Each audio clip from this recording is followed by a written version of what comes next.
एकच महाराष्ट्राला सद्बुद्धी दे आणि महाराष्ट्राला लाचारीपासून वाचव।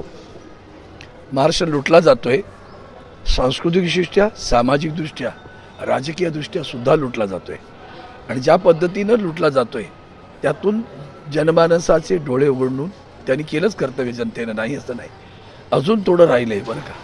तर ते विधानसभेच्या वेळेला त्यांनी ते दाखवावं, तेच त्यांच्या तेज जे आहे महाराष्ट्रानं।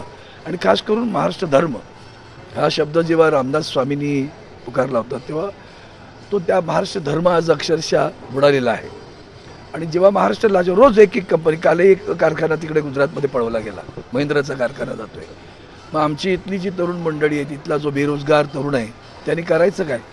आणि अशा वेळेला ब्रशसुद्धा न काढणारी माणसं जर सत्तेवर बसली असतील तर त्यांना सत्तेवरनं दूर करणं हेच एक कर्तव्य, परमकर्तव्य आहे। त्यासाठी साईबाबांना प्रार्थना करतो की आम्हाला सगळ्यांना शक्ती दे, सद्बुद्धी दे, एवढीच माझी प्रार्थना आहे, बाकी काही नाही। आजही महाराष्ट्र म्हणजेच काय बेजबाबदार कारभाराचं ते प्रात्यक्षिक आहे, लक्षात ठेवा। बेजबाबदार म्हणजे काही मनाला येईल ते करायचं। मुळात काल कोर्टानं सुद्धा ताशेरे झाडले त्यांच्यावर, माहिती आहे, माननीय सर्वोच्च न्यायालयाने ताशेरे झाडले की आधीच राज्य कर्जात बुडालेलं असताना सुद्धा 46,000 कोटी रुपयाचं कर्ज तुम्ही उभे करणार। आणि खरा वायदा काय आहे? वायदा 15 लाखाचा आहे, 1500वर आलात का? आणि ती सुद्धा कुठली बहीण 21च्या खाली नाही, 65च्या वरती नाही, बाकीच्या बहिणींनी करायचं काय? दाजी काय करणार हो? दाजी उपाशी आहे की, त्याचं काय करायचं? म्हणजे पोटातलं जे काय आहे विष ते ओठात आलं बरं का।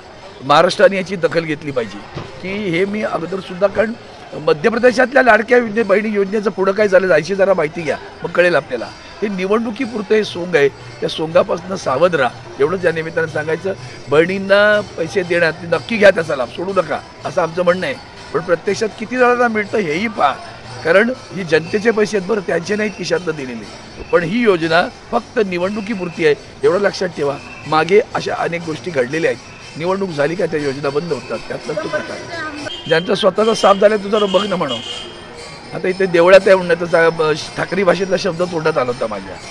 तेव्हा दिव्याखाली अंधार आहे तो पहिला बघा, लोकसभेत लोकांनी कुठे नेऊन ठेवलंय ते बघा, 400 वरनं 240 वर त्यांना आणलं, तेव्हा हे सगळे संगत आहेत त्यांच्या, बरोबर का? हे लक्षात ठेवा। अजूनही 400 पार गेले ना खड्ड्यात, त्यामुळे अजून विचार करा। उरलं सुरलं महाराष्ट्राच्या उद्याच्या निवडणुकीत आदरणीय उद्धवजी त्याबद्दलचं प्रेम, आदर, त्यांच्यावर झालेल्या अन्यायाबद्दलचा संताप महाराष्ट्र जोरदारपणे प्रतिकार करेल आणि महाविकास आघाडीचं सरकार महाराष्ट्रात येईल असं मला विश्वास आहे।